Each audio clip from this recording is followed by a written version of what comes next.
Hello everyone. तो धीरे धीरे करके हम लोग अब लास्ट टॉपिक्स पे आ जा रहे हैं। हम लोग का टॉपिक्स का नेम है प्रो राटा। ये टॉपिक्स कंप्लीट होने के बाद बैलेंस शीट बचेगा, एक क्लास में हो जाएगा बैलेंस शीट, और छोटा छोटा कुछ क्वेश्चन बचेगा, तो ये चैप्टर हो जाएगा। और ये चैप्टर होने का साथ फिर से बोल रहा है तुम लोग का इश्यू ऑफ डिवेंचर भी हो जाएगा, रिडेम्पशन ऑफ डिवेंचर भी हो जाएगा। फटाफट मतलब हो जाएगा, मतलब जल्दी जल्दी हो जाएगा। तो टाइम वेस्ट न करते हुए हम लोग आगे बढ़ जाते हैं प्रो राटा। तो अगर हम एकदम सिंपल नॉर्मल लैंग्वेज बुक से थोड़ा हट के बात कर रहे हैं, तो मेरे ख्याल से प्रो राटा का मतलब होता है कॉल्स इन एडवांस। अगर प्रो राटा को ठीक से समझना है तो समझ लो प्रो राटा का मतलब है कॉल्स इन एडवांस।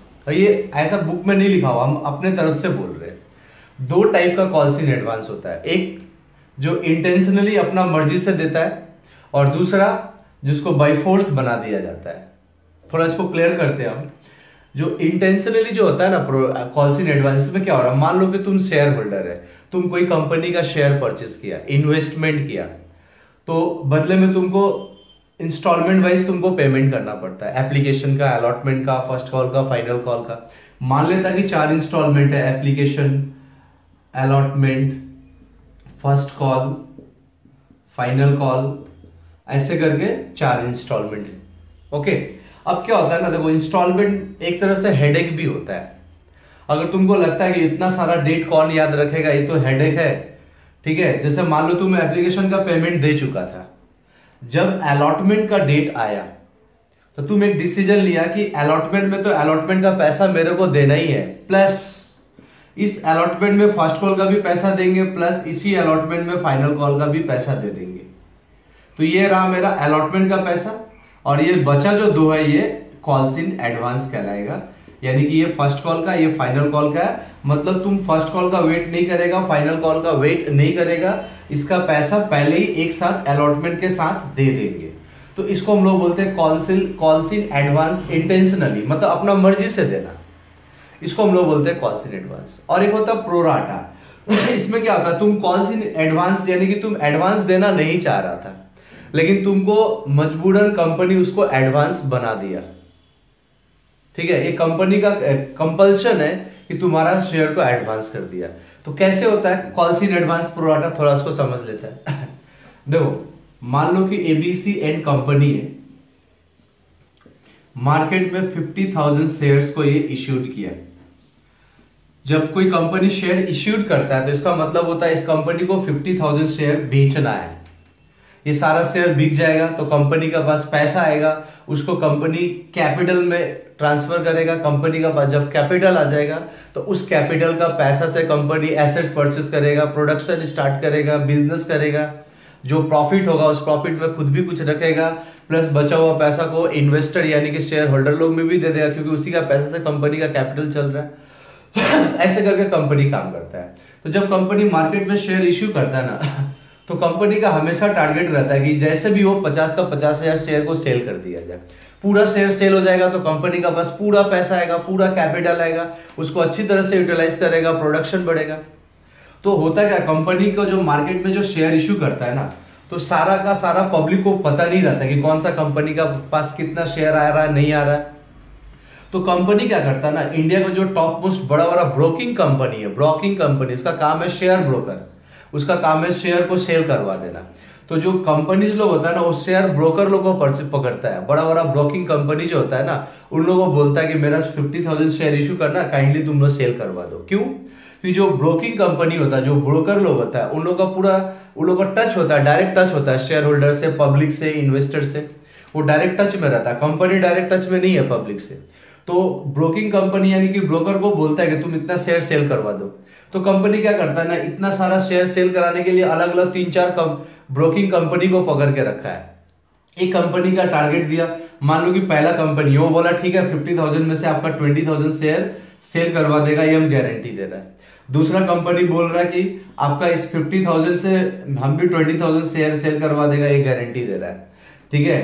तीसरा भी बोल रहा है ठीक है हम भी आपका 10,000 शेयर सेल करवा देगा, हम भी इस बात का गारंटी दे रहा है। चौथा भी बोल रहा है हम भी 10,000 शेयर सेल करवा देगा, गारंटी दे दो, 60,000 हो जा रहा है।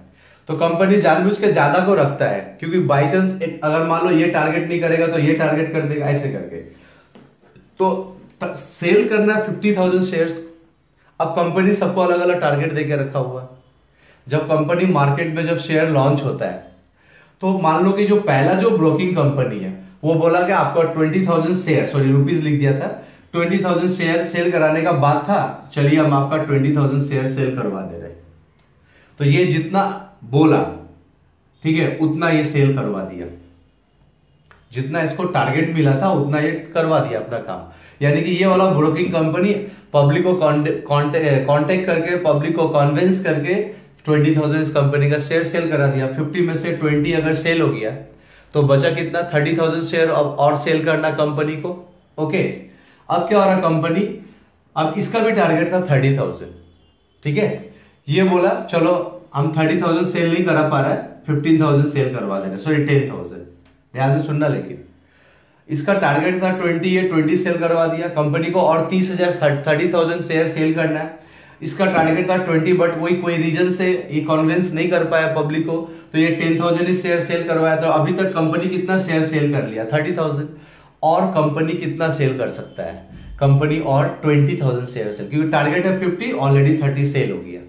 ये जो थर्ड वाला जो ब्रोकिंग कंपनी है, ये बहुत अच्छा परफॉर्मेंस दिखाया।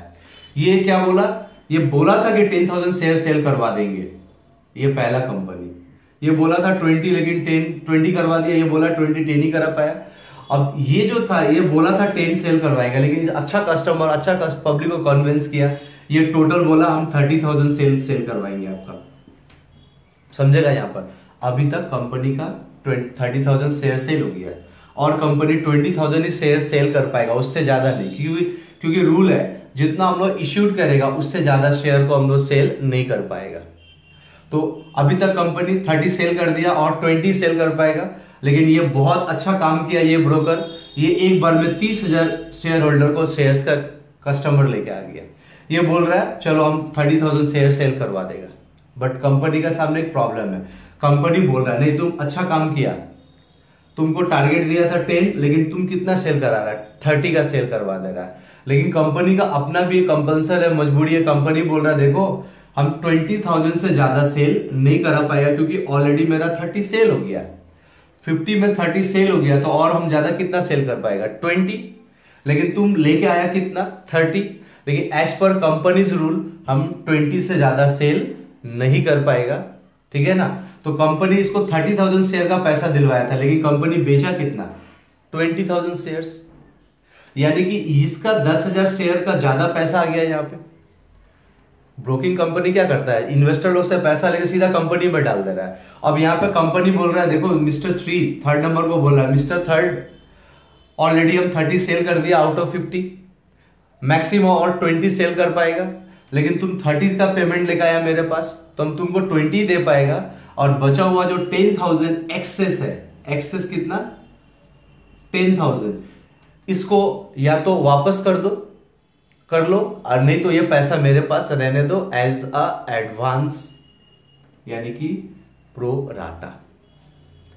समझेगा, अभी बाद में आ रहा है यहाँ पे।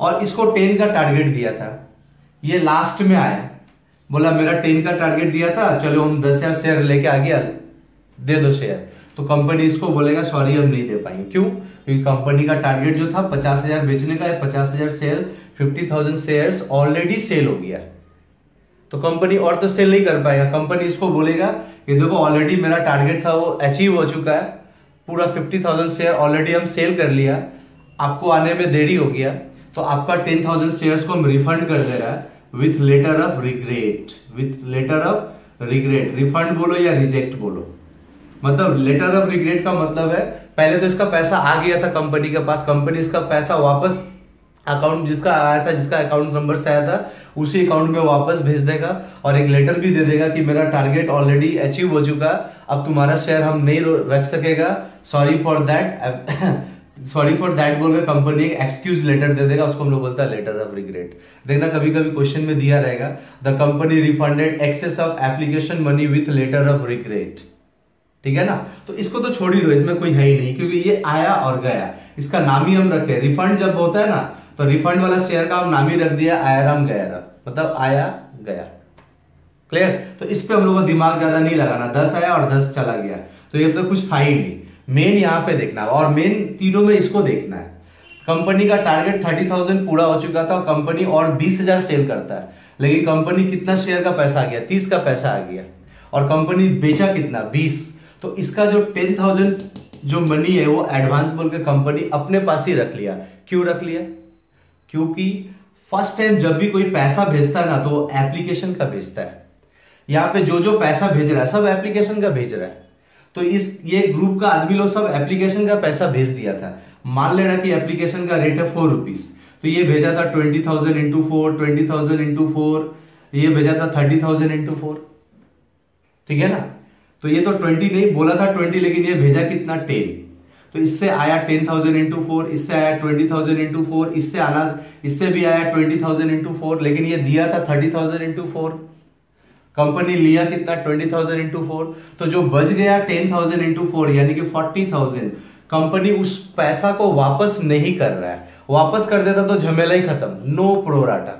कंपनी बोल रहा है कि देखो तुम तो अभी एप्लीकेशन का पैसा दिया, तुमको तो अभी अलॉटमेंट का भी देना बाकी है, अभी फर्स्ट कॉल का भी देना बाकी है, फाइनल कॉल का भी इंस्टॉलमेंट आना बाकी है, अलॉटमेंट का 3, फर्स्ट कॉल का 2, फाइनल कॉल का 1। जब तुमको आगे चल के पैसा देना ही है तो ये पैसा तुम वापस मत लो, रहने दो मेरे पास। जब अलॉटमेंट का डेट आएगा तो एडजस्ट कर लेना, मत देना पैसा। फर्स्ट कॉल का डेट आएगा, एडजस्ट कर लेना, मत देना पैसा। ऐसे करके अपना एडवांस को तुम क्लियर कर लेना। इसी को हम लोग बोलते हैं प्रोराटा। देखा जाए तो प्रोराटा भी एक तरह से क्या, कॉल्स इन एडवांस ही है। तो प्रोराटा में क्या सीखा हम लोग? प्रोराटा में हम लोग ये सीखता है ना कि कंपनी का पास ज्यादा पैसा आ जाता है, लेकिन जितना ज्यादा आता है उसको तो रिफंड कर देना चाहिए, लेकिन कंपनी उसको रिफंड नहीं करके उस पैसा को अपने पास ही रख ले रहा है और बोल रहा है कि आने वाला इंस्टॉलमेंट से एडजस्ट कर लीजिएगा। उसी को हम लोग बोलेंगे प्रोराटा। तो हो गया ये कॉल्स इन एडवांस एक तरह था। बट ये जो एडवांस था ना, यहाँ पे जो थर्ड कैटेगरी है ब्रोकिंग, ये एडवांस देना नहीं चाह रहा था, लेकिन एडवांस देना पड़ गया उसको। समझ में आ गया? तो ये इंटेंशनली एडवांस नहीं दे रहा, इंटेंशनली। और उसके पहले वाला क्या हो रहा है, इंटेंशनली एडवांस दे रहा था। ठीक है? तो ये डिफरेंस हो जाता है कॉल्स इन एडवांस और प्रोराटा में।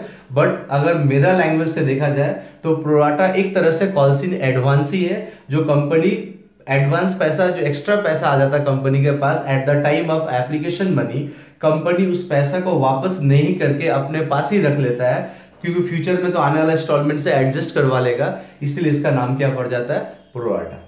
तो प्रोराटा बहुत तरह का होता है, 2 तरह का होता है। धीरे धीरे करके हम लोग डीप में जाएंगे। पहला क्लास में सारा डिटेल्स में बता देंगे तो हचपच हो जाएगा, समझ में नहीं आएगा। तो पहले हम एक प्रोराटा का क्वेश्चन करते हैं, वो भी सिंपल फॉर्म में करके देखते हैं कि कैसे प्रोराटा का होता है। ओके, चलो एक क्वेश्चन देते हैं हम।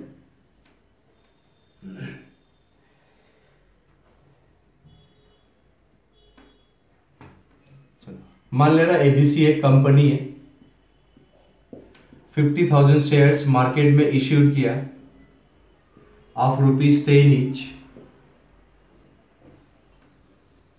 Of ₹10 each, payable as ₹4, ₹3, ₹2, ₹1, 4, 3, 2, 1। Application, allotment, first call and final call. तो कंपनी इश्यूड कितना शेयर किया? कंपनी इश्यूड किया मार्केट में 50,000 शेयर्स। कितना शेयर्स इश्यूड कर रहा है कंपनी मार्केट में? 50,000 शेयर्स इश्यूड कर रहा है कंपनी मार्केट में। ओके, अब कंपनी के पास रिसीव्ड हो रहा है application money, received application money 60,000 shares. दो कंपनी बेचने गया, 50,000 शेयर बिक गया 60। तुम लोगों को अच्छी तरह से मालूम है, क्लास 12 में भी बताया था, एक्स्ट्रा शेयर भी सेल हो सकता है। हम फिर से बोला, सब्जी मार्केट नहीं है कि टोकरी में जितना उतना ही बेच पाएंगे, तुम जरूरत से ज्यादा भी सेल कर सकता। कंपनी तो बोलता है कि आओ मेरा शेयर खरीदो। तो इंडिया का कोना कोना से आदमी एप्लीकेशन का पैसा भेजता है, जिसको इसको खरीदना भेजो एप्लीकेशन का रेट से, 4 का रेट से। तो सबको जब भेज देता है ना पैसा, जब कंपनी अपना अकाउंट चेक करता है तो मालूम चलता है कि चाहिए था मेरा 50,000 इंटू 4 एप्लीकेशन का रेट से, आ गया 60,000 इंटू 4। तो ज्यादा आ सकता है, लेकिन रूल क्या है, जितना इश्यूड करेगा उससे ज्यादा कंपनी नहीं रख सकता, बचा हुआ को वापस रिटर्न करना। मतलब जितना शेयर बेचना चाहता उतना ही शेयर का शेयर होल्डर होगा, उससे ज्यादा का शेयर होल्डर नहीं होगा। ओके, अभी देखते हैं क्या बोल रहा है यहाँ पे। रिसीव्ड 50 इश्यूड हो गया, आ गया 60। बोल रहा है कंपनी रिजेक्ट कर रहा है, यहां से 6000 शेयर्स को रिजेक्ट कर दिया, और जो एक्सेस जो बैलेंस शेयर बच गया उसको एडजस्ट कर दे रहा है प्रोराटा बोल के। क्या बोल के एडजस्ट कर रहा है? प्रोराटा बोल के। ये है मेरा क्वेश्चन, ऐसे क्वेश्चन रहेगा। बोलेगा the company issued 50,000 shares of ₹10 each, okay, payable as ₹4, 3, 2, 1, application allotment first call final call. The company received application money for 60,000 shares. फिर बोलेगा the company rejected 6,000 shares and balance shares were adjusted with allotment on pro rata. ऐसा question लिखा रहा था। बोलने का मतलब है कि आया तो 50, रिसीव कितना हुआ 60, तो एक्स्ट्रा कितना है 10,000। As per rule 10,000 shares will be rejected. Rules के हिसाब से 10,000 शेयर रिजेक्ट होना चाहिए, 10,000 शेयर रिजेक्ट कर देना चाहिए, लेकिन कंपनी रिजेक्ट कितना कर रहा है 6,000। रिजेक्ट होना चाहिए 10,000, क्योंकि 50 इश्यूड किया, 60 आया, तो 10,000 का जो एक्स्ट्रा पैसा आ गया कंपनी के पास, उसमें से कंपनी को 10,000 रिजेक्ट कर देता तो हिसाब खत्म हो जाता, नो प्रोराटा, प्रोराटा ही नहीं रहता। लेकिन कंपनी क्या कर रहा है 6,000 को रिजेक्ट।